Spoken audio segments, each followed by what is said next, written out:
Pierre Vergès, bonsoir Pierre. Bonsoir. Qui allons-nous parler? Si je vous parle de Paul Ricard, qu'est-ce qui vous vient en tête? Le fondateur du club de rugby de Marseille, à 13. D'abord, avant.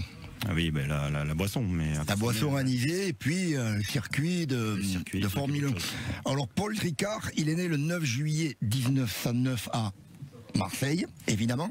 Et à moins de 30 ans, il a créé une marque mondiale. Comment il a fait? Dans quelles conditions? En 1915, eh bien, on a les ligues de vertu à l'époque ont interdit l'absinthe parce que soi-disant ça rendait fous et criminels. Pas de réflexion, hein? Aucune. D'accord, aucune. Donc, et là, tout le monde fabriquait un peu dans le midi sa petite boisson, on appelait ça le pastis. Mais Paul Ricard, à moins de 30 ans, il a créé, avec une formule magique, il a créé le pastis tel qu'on connaît, le Ricard. Il a créé en 1932 cette boisson, et en 1939, c'était une marque mondiale. Donc, et puis ça a été surtout, là on se rapproche tranquillement du rugby, ça a été le premier mécène sportif.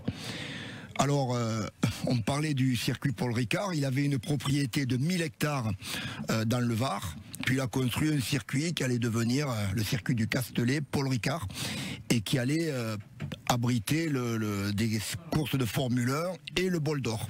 Ensuite, il a été le sponsor, il a lancé la carrière d'Alain Colas, en bateau, et d'Éric Tabarly. Il a créé le mondial de la pétanque, alors ça c'est cocasse aussi, le mondial de la pétanque à Marseille, avec un certain Charles Pasqua, qui était le responsable commercial du plus grand journal de Marseille. Et puis, en 1946, il a créé Marseille 13. Parce que le rugby à 13 à l'époque, c'était, on a parlé du rugby des villages, c'était extraordinaire, mais à l'époque, en 1900, après la guerre, en 46, les clubs de rugby, c'était Marseille, qui venait d'être créé, Bordeaux, Lyon, bon, il y avait le 13 catalan, il y avait Carcassonne, il y avait 2 équipes à Paris, donc c'était un sport énorme.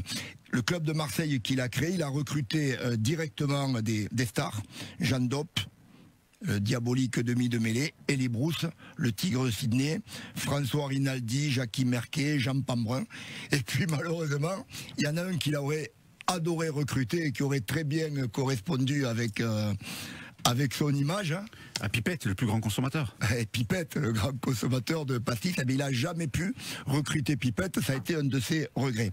Succès quand même, parce que Marseille, en 1949, réalise le doublé, puis ensuite, ça sera 5 coupes de France entre 48 et 71, un club qui sera au pinacle jusqu'en 77, puisque les matchs de rugby à 13 à Marseille se jouaient au stade Vélodrome en ouverture de l'OM. On peut considérer qu'à Marseille, grâce à Paul Ricard, c'est le seul sport qui est ancré dans la culture marseillaise, qui est un peu rivalisé un peu avec le foot dans ces années 40 et ces années 50. Malheureusement, la loi Barzac en 1987 interdira le sponsoring sportif par les marques d'alcool.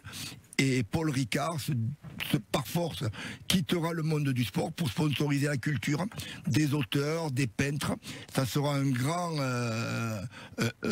aficionado de tauromachie. Il aidera la tauromachie et il décédera en novembre 1997, à 88 ans.